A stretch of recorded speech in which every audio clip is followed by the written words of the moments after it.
looking around somewhere. As you can see, if you're watching the YouTube channel, the setup is a little bit different today. I'm trying something new, so here we go. The drink of the day is this raspberry seltzer that I made. It's like a little mocktail. I have the recipe and I will be posting the recipe on my Instagram page. I mentioned the setup is a little bit different today. I'm outside in nature. The sun is about to go down. I'm not wearing makeup. This is the most true, authentic form of me you're going to get at this moment. But I'm going to continue to bring the authenticity to this podcast. Now, I don't have an affirmation deck to pull today, but I think this episode will speak for itself. As some of you probably know, I am 1 year and a couple of weeks from my 4-year-long relationship breakup. I'm just going to go over my thoughts with it, how I healed from it, what got me to the point that I'm at today, and what I plan on continuing to do going forward. I am just loving being out in nature right now, watching the sun go down, and I'm really happy to be sitting here like this because I feel like this is a very vulnerable topic. Maybe not my most vulnerable one, but I'm hoping that I can help someone who might be possibly going through the same exact thing. Let's jump into it. I knew intuitively it was done at least 2 days before he came home from his trip. When he came home from his trip, he confirmed that it was on his mind at the time. I think the bittersweet part of that is the universe was allowing us to come to terms with the right choice. It was extremely difficult for me to let go. That relationship was my whole 20s. It began at a time of my life where I needed him the most, and I looked to him for everything. And I think that's where I went wrong. I was so codependent with him that it stunted my growth and my self-discovery because I didn't know who I was outside of that relationship. We shared tragic moments together. We built a beautiful life together and we struggled together. It was beautiful and it was tragic at the same time. We definitely had a trauma bond. The relationship should have been over long before, but I think that we held on for so long because of what we went through. That wasn't right for either of us, but I'm grateful for that experience because it has taught me how strong I am. I have always been strong, but to let go of someone that you love so deeply is a pain that tops all my worst days and experiences. He was the one person that I would go to when I was hurt, and not having him there was extremely scary. Felt like he was all I had. But a year after our breakup has been the most growth I've ever gone through in my entire life. That breakup was the best thing to ever happen to me, and I can say that to this day. Looking back, I had no idea that this would absolutely change my life for the better. I thought it was the end all, that my life was over, and that I would never find someone else again. I remember him telling me in one of the many discussions we had before I moved out was, "You're going to thank me one day." I'm thanking him to this day because that was the best thing to ever happen to me. That relationship was unhealthy, and towards the end, I was so broken down that I didn't know who I was. Honestly, I don't even know if I knew who I was before I met him. Through that, this year has really taught me who I am on the inside and not who I thought I was. I've said time and time again, the breakup taught me who I am. It made me more empathetic, kind, caring, and resilient. It made me realize what I want in my next relationship. That was something that I wrote one day, and I was extremely sleep deprived, but I felt like I articulated it in the most perfect way possible. I think with this podcast, I still struggle with getting the words out, and so writing that was very therapeutic for me and healing at the same time. Now I want to jump into a little bit more in detail about how this year has been for me. We broke up in April. I moved out in May. I moved out with my roommate, and I brought my dog, my cat, and the belongings that were mine. We moved into an apartment that felt comfortable and safe for me, or as safe and as comfortable as I could. It was a big leap because I was financially tied to him. I no longer had the spending money that I once did. I had to be smart about my budgeting. I own a business and I do real estate. It's pretty unpredictable where the income is going to go. My friends urged me to get another job to help with the expenses, but my ego was like, no, I'm going to continue to hustle and do things on my own. I originally had hopped on dating apps just to see what was out there. And in all honesty, I'm not a fan of dating apps. I don't think that they work personally. I think they're a bit of a downfall with this generation. I think that they're right for the right people. And if you've met someone on there, hey, more power to you. But for me personally, I don't think dating apps are my thing whatsoever. So I was on there for a little bit, chatted with a couple guys, and then I was like, you know what?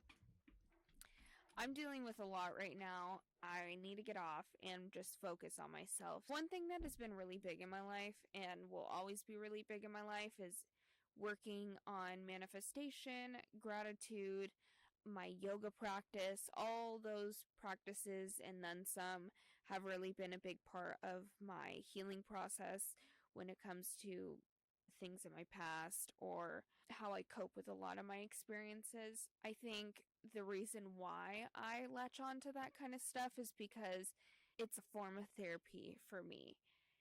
I was working a lot with the law of attraction, manifestation, same thing. I was meditating a lot more. I was doing yoga.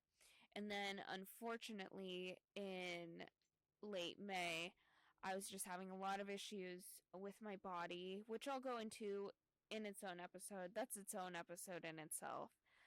I ended up having to have emergency surgery that June to remove my breast implants because I was going into septic shock. So that was very terrifying. I felt very alone. Yes, I had family around me, but it wasn't entirely the same. Like I mentioned, my family and I are not super close. We're closer now, especially with this breakup. It's definitely brought me a lot closer to my family.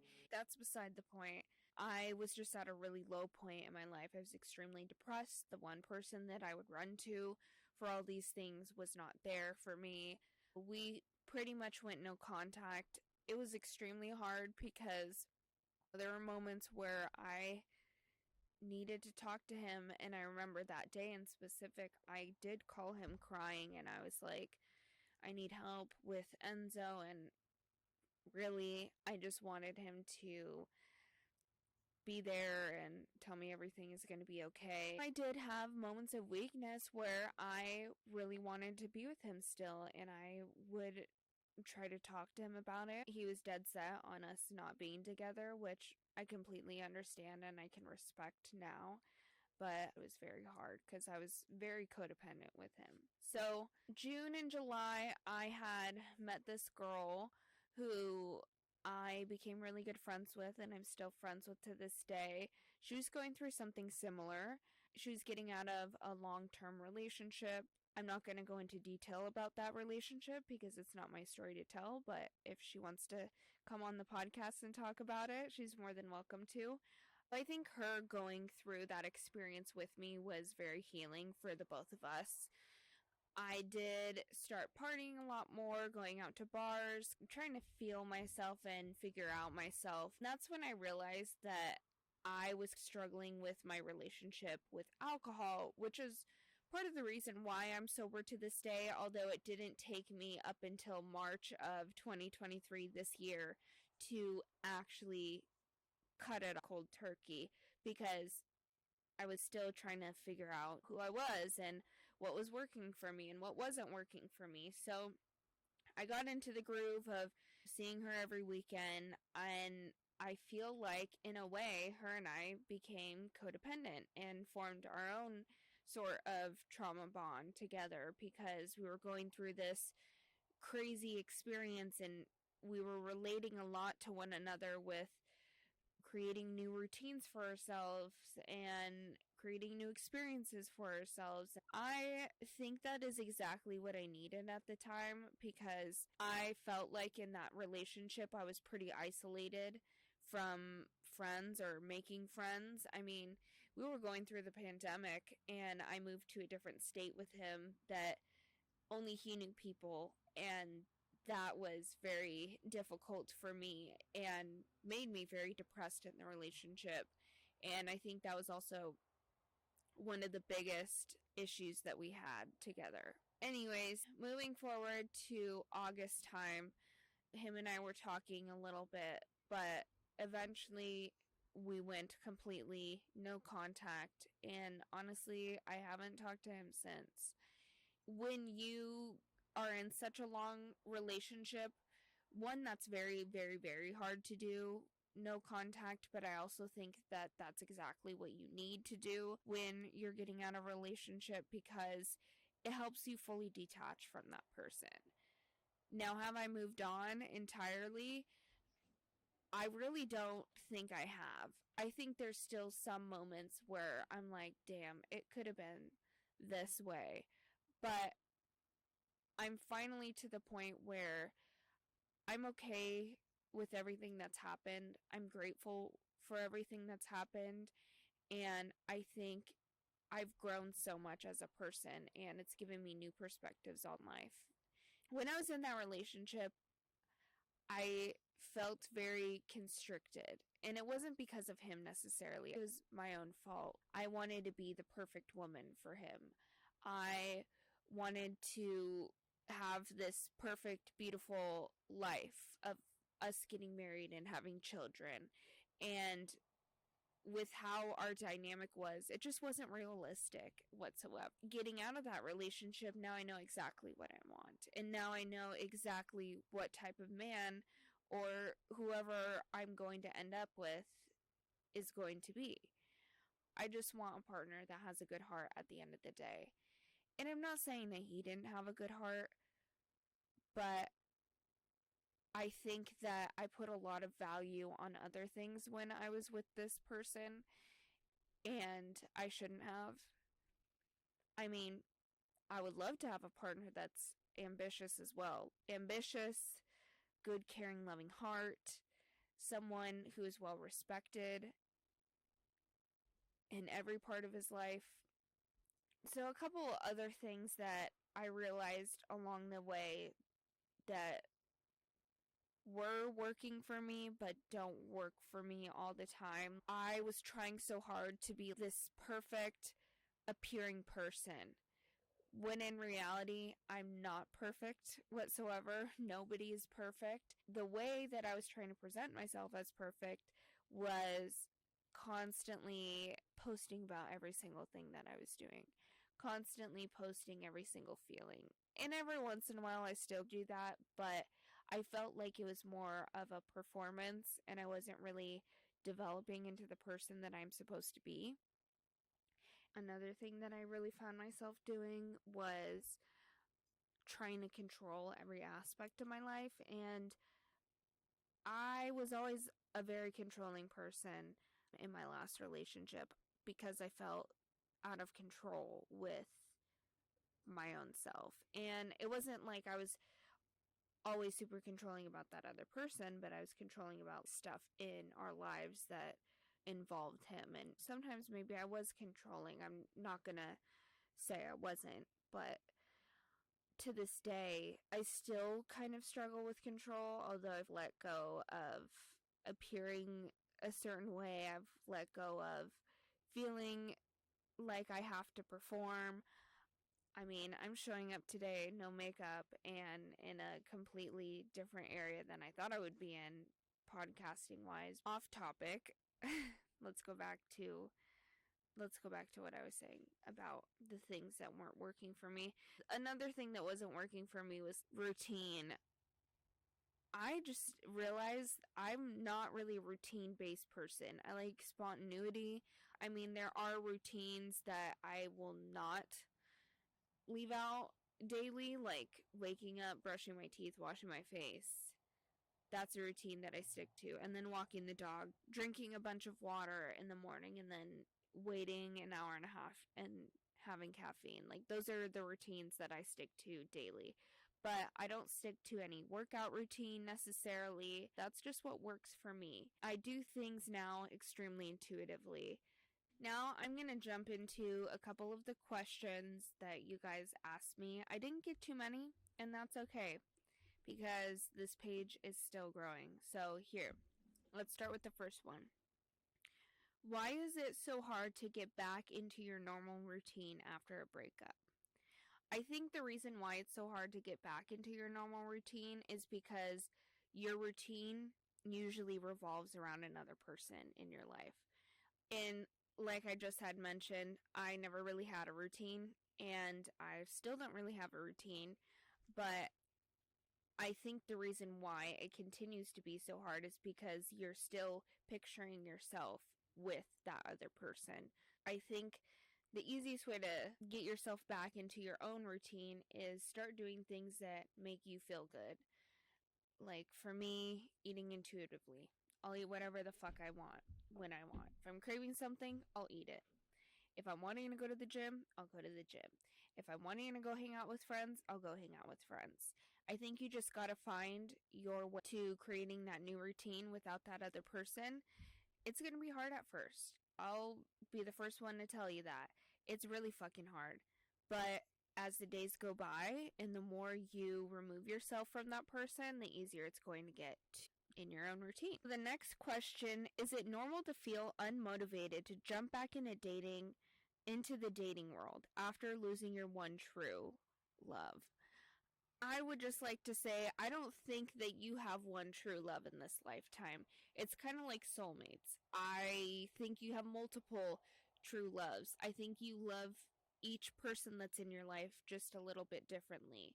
But yes, it is completely normal to be feeling turned off about the dating world, especially in this day and age where everything is online dating. Or not necessarily everything is online dating, but a lot of people will go straight to the dating apps. I was very turned off by the dating world. I wanted nothing to do with anyone because I felt like they would never measure up to this other person. But again, you really have to remove that person from your life and your day-to-day. And I know it's easier said than done, but you need to remove that person. The no contact thing is so fucking real. I thought that I couldn't do the no contact, but I think if I had kept continuing to talk to him, I would not be over him. I would want to still be with him. And I think the easiest way to feel more confident in the dating world is to start working on yourself and making yourself a better person. Then when you feel like your cup is full and you're ready to start to get to know someone new, you won't feel turned off by the dating world. So that's my advice for that. The next question is, what got you through your breakup? A lot of things got me through my breakup. I think first and foremost, surrounding yourself with the right people, whether that be your friends, your family, maybe business professionals. Those are going to be the most important when it comes to helping you get through it. Another thing that got me through my breakup was self-care and what works best for me. For me, I started journaling, meditating, doing yoga a couple times a week, and I know I just mentioned that I didn't really have a routine, but I did that when I felt I intuitively needed to do so. Diving in deep and figuring out who you are is going to be the number one way to recover after a breakup. I also think going no contact is something that you need to be doing in order to alleviate the pain of that breakup, and it's not going to be easy. It's going to be hard, but you'll get through it.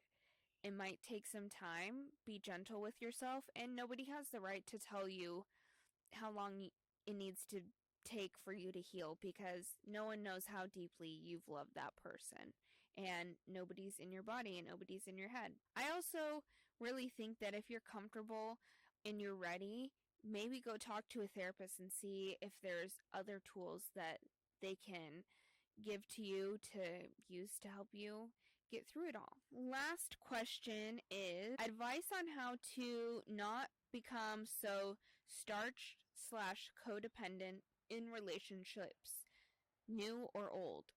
I think the best way is to start doing things for you and not including that other person. One thing that I did to help myself not be codependent with friends after learning that I was codependent on them after my relationship, and it's also completely normal for that to happen too, but I think that you need to have days where you're completely by yourself. Like I had just mentioned, finding what works best for you. And for some people, it might be a routine. For me, it wasn't. But I think you just have to learn how to do things without that other person. And the best way to do that is just plan something. Plan a solo trip by yourself. Plan to go to a pottery class by yourself. There's just so many different things that you can do to learn to be with yourself. The light is going down. How fun. So I think that was all for the questions that I got. And I think I'm going to end this episode here. It was a little bit of a short one, but I hope that I jam-packed as much as I could into this episode when it comes connecting with myself outside of that relationship. I can honestly say, again, that was the best thing to ever happen to me. And I'm really grateful for that person. I wish them the best. Not everyone is supposed to be in your life forever. There's a lot of things that relationship had taught me. I think that the best thing that you can do for yourself is love yourself first. I think that you need to be more present in the moment with people, because you never know if that's going to be the last time that you see them. I think that you also need to approach everything with an open heart and be kind to yourself, be gentle with yourself. We're all collectively going through it some way or another. If you're going through a breakup right now, I feel for you. I know it feels like your world is ending and crashing down, but I promise you it's not. It will get better, and you will find that person, if that's what you want, who is going to complement your life perfectly, and you won't have to question yourself. You won't have to question a single thing. And of course, people are not perfect, but you'll find the right person. I guarantee it. Now, I haven't found that perfect person, but when I do, you guys will be the first ones to hear about it. I'm grateful that I have you guys today. I hope you enjoyed this episode. This is the end of season 1. And this next season, I'm going to be having a bunch of guests on who have amazing stories and experiences, and hopefully they will give you the advice that you need and translate it a little bit more beautiful than I do. We're all learning here. We're all trying our best. No matter what it looks like, it may look different from one person to the other. This is a beautiful life, and I'm very grateful for it. Thank you guys so much for listening to this episode of the Vulnerability Hangover. This is the end of season 1. Now, if you guys could do me a huge favor, please like, rate, review, subscribe wherever you listen to podcasts. We're on Apple, Spotify, and YouTube. So if you're watching the video portion, hello. Share with your friends, share with your family. You never know, someone could learn from one of these episodes. I'll catch you guys in season 2, episode 1, and I can't wait for you guys to hear from our guests. I hope you guys have an amazing rest of your day. Okay, love you. Bye.